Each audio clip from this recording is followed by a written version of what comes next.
হযরত ওমর ইবনুল খাত্তাব সারা দুনিয়া যিনি লিড দিতেন, আল্লাহু আকবার, যে নাকি শয়তান তোয়াজ করে চলতেন, একদিন দেখতেছে হযরতে রাবি রাদিয়াল্লাহু তাআলা বর্ণনা করছেন, কাঠ কেটে আসতেছেন জঙ্গল থেকে উবাইদুল্লাহ বিন ওমর, দেখতেছেন যে আব্বাজান আসতেছে, তোমার ছেলে, ছোট ছেলে।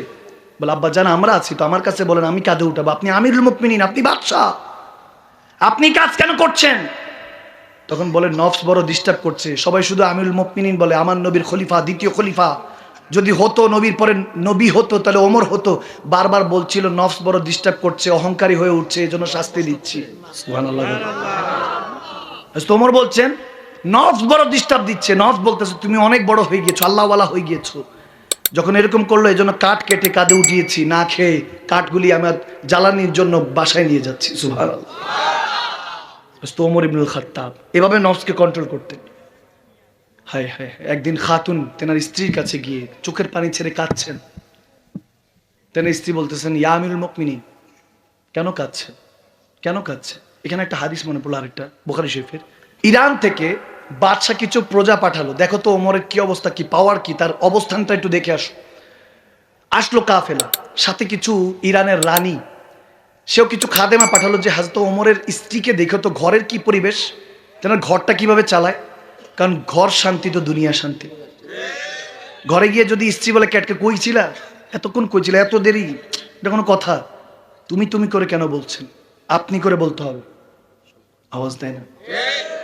আকর্ষণ 3 মাস থাকে, 4 মাস থাকে, 5 মাস থাকে, এরপর আকর্ষণ থাকে না। মোবাইল ফোন 20-25 দিন, যুবক ধরতে দেয় না, বন্ধু ধরিস না, এটা অনেক টাকার দাম, পড়ে গেলে শেষ। গাড়ি কিনলে মার্সিডিজ, বিএমডাব্লিউ, রোলস রয়েস, দামি দামি গাড়ি কিনলে, ইনফিনিটি, এখন বাইক কিনলে, ভালো ভালো রয়্যাল ইনফিনিটি, কত রকমের কত কিছু চলে আসছে, কিনলে ধরতে দেয় না, বসতে দেয় না। কিন্তু এগুলো 2-3 মাস। বিয়ের পর সংসার ধর্ম 4-5 মাস ভালো লাগে অনেকে। এখন তো এমন জেনারেশন 1 মাসও ভালো লাগে না, 1-1.5 মাস মাথায়, 40 দিন, 3 দিন, 1 সপ্তাহের মাথায় এখন তালাক হয়ে যায়, নাউজুবিল্লাহ। আকর্ষণ বান্দা অল্প কিছুদিন, তখন আর থাকে না। এরপরে সম্পর্ক টেনে নিতে হয় রেসপেক্ট দিয়ে, সম্মান দিয়ে। আদিনী করলে আদব, দিন প্রতিষ্ঠা আদবের উপর, সম্পর্ক টিকে থাকে আদব দিয়ে। বাবাকে, সন্তানকে ওই সম্মান রাখতে হবে যে আমার সন্তান, কথায় কথায় বকা দেওয়া যাবে না, মাঝে মাঝে বুঝাতে হবে যে বাবা এটা করা যাবে না, সুন্দর করে বুঝাতে হবে। গুড ওয়ে আছে, রং ওয়ে আছে। গুড ওয়েতে বুঝালে বুঝবে না কেন, অবশ্যই বুঝবে। আর সবচেয়ে বড় যেটা প্রয়োজন সেটা হলো ওয়াকুনু মা সাদিকিন, ওলি আল্লাহদের সাথে সঙ্গ জ্ঞাপন করতে হবে, আল্লাহ ওয়ালাদের সাথে সঙ্গ জ্ঞাপন করতে হবে। একজন শায়েখ তরিকাতের কাছে গিয়ে বায়াত নিতে হবে, মুরিদ হতে হবে, ওনার স্টুডেন্ট হতে হবে, তেনার কাছে শিখতে হবে। কতজন আসে আমাদের কাছে, হুজুর দোয়া করেন, এটা ওটা ওটা হাবিজাবি। বললাম কেউ একজন আসলো না, হুজুর আল্লাহ আল্লাহ রাসূলকে রাজি করবো কিভাবে, সে দোয়াটা করেন। সুবহানাল্লাহ। সবাই ক্ষণস্থায়ী দুনিয়ার জন্য আসে, চিরস্থায়ী আখিরাতের জন্য কেউ আসে না। আল্লাহ আসার তৌফিক দান করুক। শুধু বার হাল বুঝানোর জন্য। হযরত ওমরের স্ত্রীর কি অবস্থা দেখে আসো। খাদেমার আসলো, রানী, ইরানের রানী এসে দেখলেন। এখন হযরত ওমরের স্ত্রী আম্মাজান, তিনি খাতুন চিন্তা করলেন রানী পাঠিয়েছে, একটা ভালো পোশাক দিলেন, একটা খুশবুর বোতল দিলেন। আমার কথা বোঝা যাচ্ছে? হাদিসে মোবারক আর 2টা বলে আমি ছেড়ে দিব, আর কষ্ট দিব না, অনেক রাত হয়ে গিয়েছে। তো যখন তিনি একটা পোশাক গিফট করলেন, যে একটা তোফা দিতে হয়, ভালোবাসা প্রকাশ করলে তোফা দিতে হয়, গিফট দিতে হয়, ঠিকই না?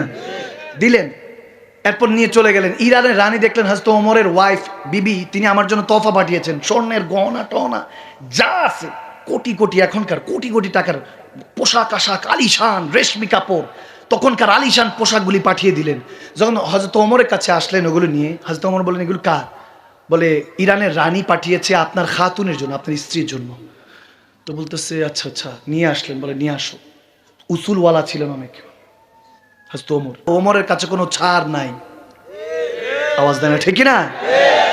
মুমিন ছিলেন, সত্যবাদী ছিলেন, ভয়ঙ্কর ছিলেন। যারা সত্যবাদী হয় ভয় পায়, মুনাফিক একটু ভিতরে মুনাফিকি থাকলে ভয় পায়, আর যদি মুমিন হয় আদব করে, সম্মান করে, যে আল্লাহ ওয়ালা, বেয়াদবি করা যাবে না, বেয়াদবি করলে ধ্বংস ইহকাল পরকাল, ঠিক না?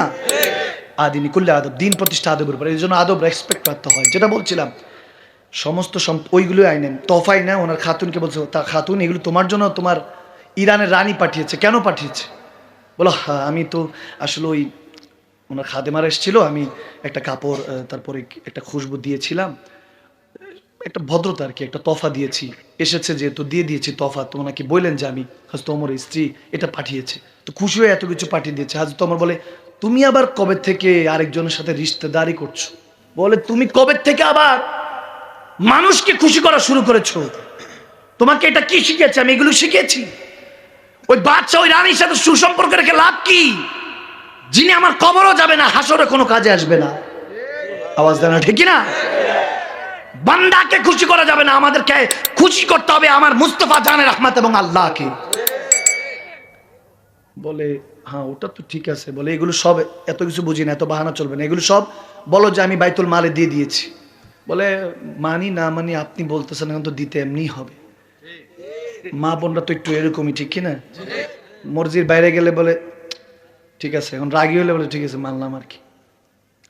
আমার বিবি সাহেব হাতে না এরকম মাঝে মাঝে দেখা যায় একটু চাইলে আমি বললাম 3 মাস আগে দিছি তো এখন কেন চাচ্ছেন? 3 মাস আগে দিয়েছেন। আমি বললাম মনে আছে ওই হাদিস? ও আচ্ছা আচ্ছা ঠিক আছে ঠিক আছে, কি আর করার, জানে মেজাজি মানুষ। ঘরের মধ্যে আমি একটু রাগটা বেশি রাখি, আপনদের সাথে রাগটা বেশি চলে, কারণ আপনরা বুঝবে। পরদের সাথে সবসময় মন খুলে কথা বলি, হৃদয় খুলে কথা বলি, নরম তবিয়াতে কথা বলি, যাতে কারণ পরটাকেও আপন বানাতে হবে, আপনটাকেও বাঁচাতে হবে, পরটাকেও বাঁচাতে হবে, ঠিক না ভাইয়েরা? আমার কষ্ট হচ্ছে। দিয়ে দিলেন, বাইতুল মালে দিয়ে দিলেন। একটা মিষ্টি খেতে চেয়েছে হযরত ওমর এসেছে ওনার কাছে, তখন আমিরুল মুমিনিন তিনি পুরো জাহান লিড করেন, ওমর ইবনুল খাত্তাব। কোথাও যাওয়া লাগে না, নাম শুনলেই থরথর করে মুনাফিকরা কাঁপে। সুবহানাল্লাহ।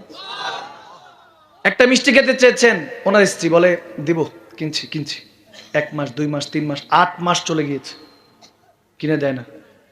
টাকা হচ্ছে না, বেতন হচ্ছে না, যেটা আসে আল্লাহ রাসূল পক্ষ থেকে হচ্ছে না। আল্লাহু আকবার। 8 মাস পরে তেনার খাতুন 8 দিরহাম ওনার হাতে দিলেন, যে এই 8 দিরহাম নেন, একটা মিষ্টি কিনে নিয়ে আসেন। বলে, তুমি টাকা পেলা কোথায়?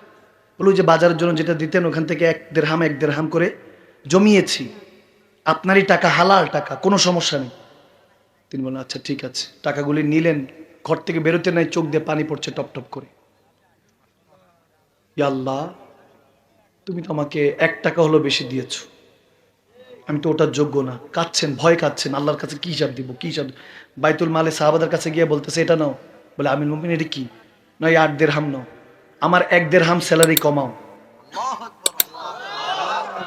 আমার 1 দিরহাম স্যালারি কমাও। তেনাদের কথা বলছি, যেনাদের ক্ষেত্রে আমার আল্লাহ বলতেছেন লাকাদ রাদিয়াল্লাহু আনিল মুমিনিনা ইয ইউবায়িনুকা তাহতা শাজার।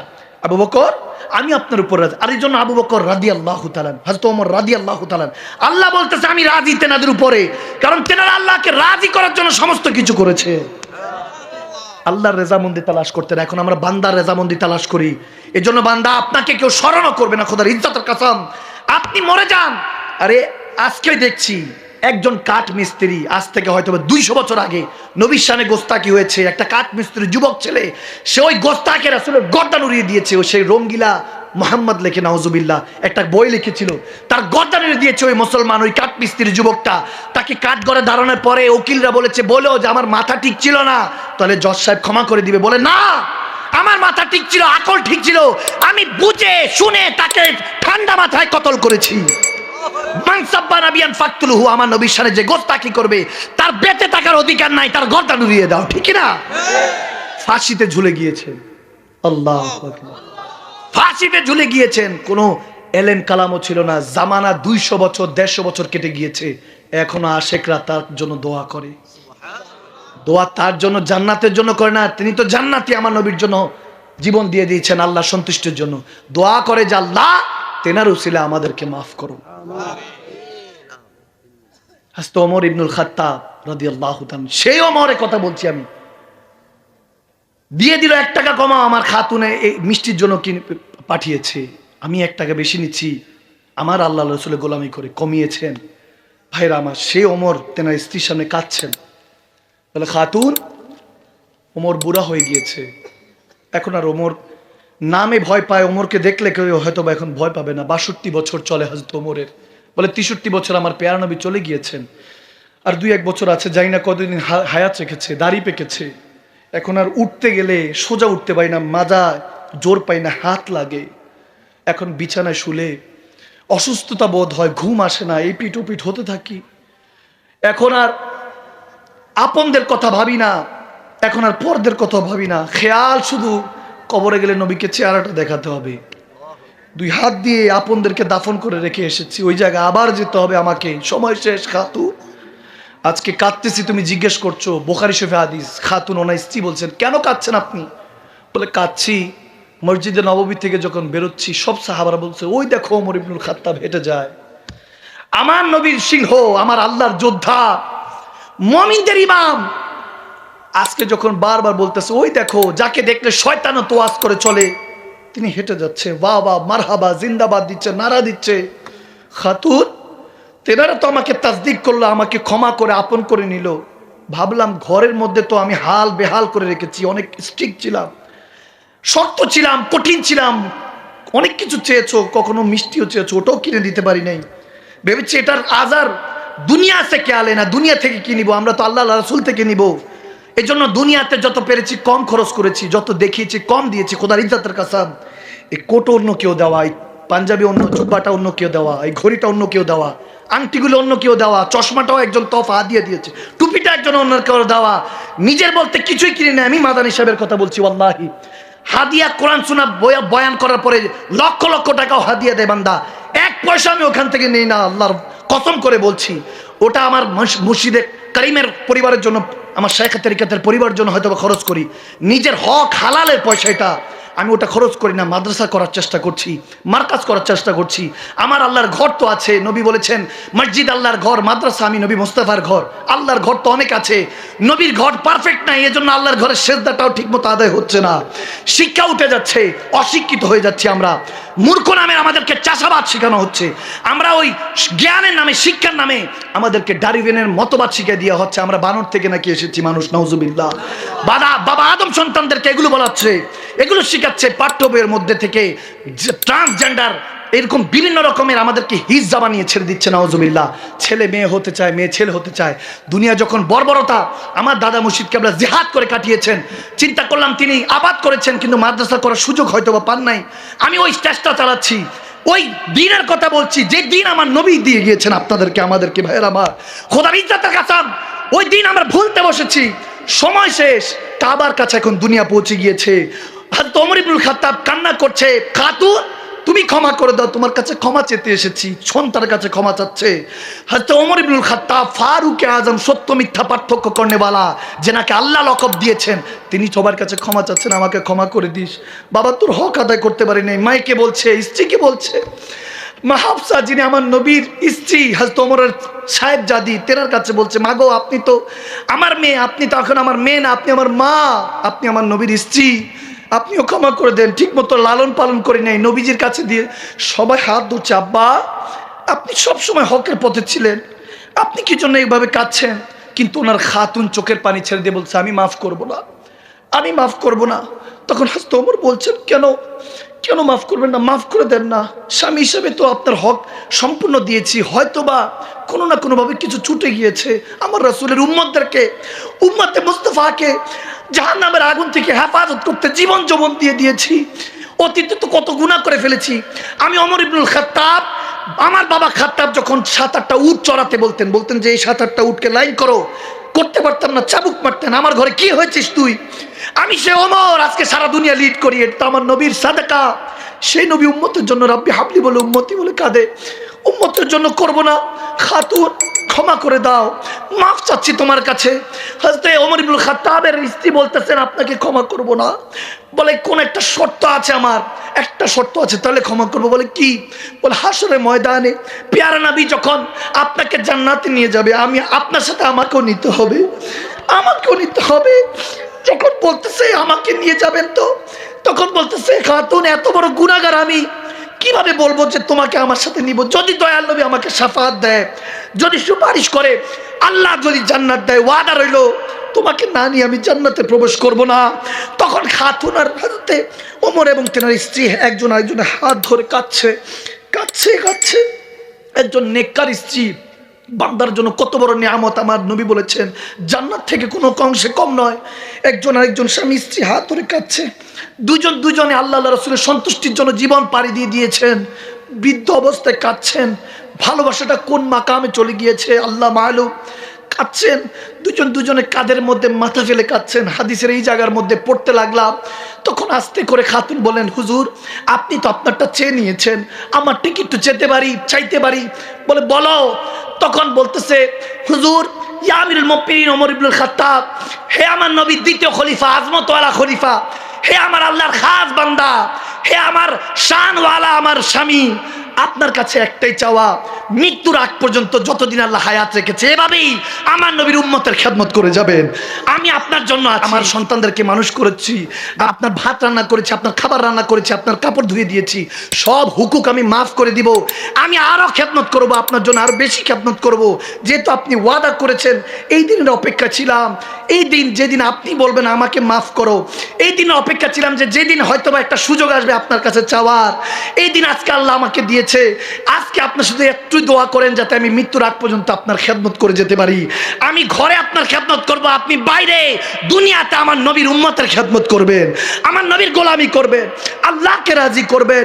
তখন হযরত ওমর ইবনুল খাত্তাব চোখের পানি ছেড়ে বলে, ইয়া রাসূলুল্লাহ, আপনি বলেছেন সাদাকতা ইয়া রাসূলুল্লাহ, যদি আল্লাহ রাসূলের জন্য, ওমর আল্লাহ রাসূলের জন্য যদি জীবন পার করিস, খোদার ইজ্জত কসম, ঘর আবাদ হয়ে যাবে, দুনিয়া আবাদ হবে।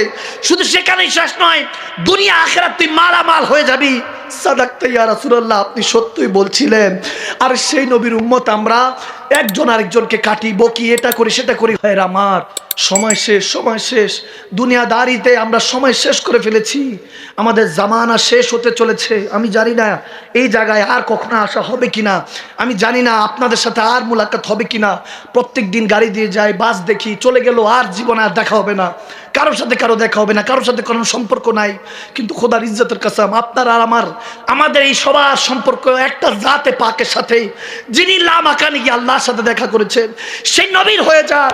আমি চাই যতদিন হায়াত আছে খেদমত করব, জানি না কোন দিন চলে যাই, তারপর তো চলে যেতে হবে। যারা আসেছি তো যাওয়ার জন্য, থাকার জন্য না, চলে যাব, কিন্তু জান্নাতে একসাথে থাকতে চাই, নবীর কদমে আল্লাহর জান্নাতে থাকতে চাই, যেখানে আহলে বায়াত থাকবে। আমাদের শায়খ তরিকাতটা, যেই শাহজালাল ইয়ামানি, শাহপরান ইয়ামানি পরিবার ছেড়ে দুনিয়াতে এসেছেন, তিনাদের সাথে থাকতে চাই। আরে সেই নাসিরউদ্দিন সিপাহসালা, যিনি ছোট্ট বাচ্চাকে শাহাদাতের জাম পান করে দিয়েছেন, তিনার সাথে থাকতে চাই। সেই ইমামে হাসান হোসাইন আওলাদদের সাথে, যেনারা কারবালার ময়দানে তীর খেয়েছেন আপনার আমার জন্য, তেনাদের সাথে থাকতে চাই। আর স্যাক্রিফাইস যারা করেছে তারা দামি, যারা দুনিয়া করেছে তারাই তো বরবাদ হয়ে গিয়েছে। আজ পর্যন্ত ফেরাউন, নমরুদ, আর কতজন আসলো গেল, সাদ্দাত জান্নাত বানিয়েছে, থাকতে পারে নাই।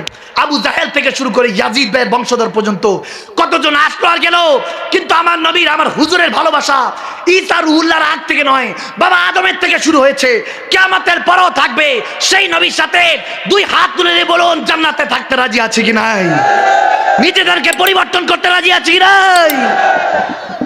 আল্লাহ আজকের এই মজলিসকে কবুল করুক। আজকে থেকে যুবক বলবো না নামাজকে কাজ আছে, কাজকে বলবো আমার ইন্নাস সালাতা তানহা আনিল ফাহশাই ওয়াল মুনকার।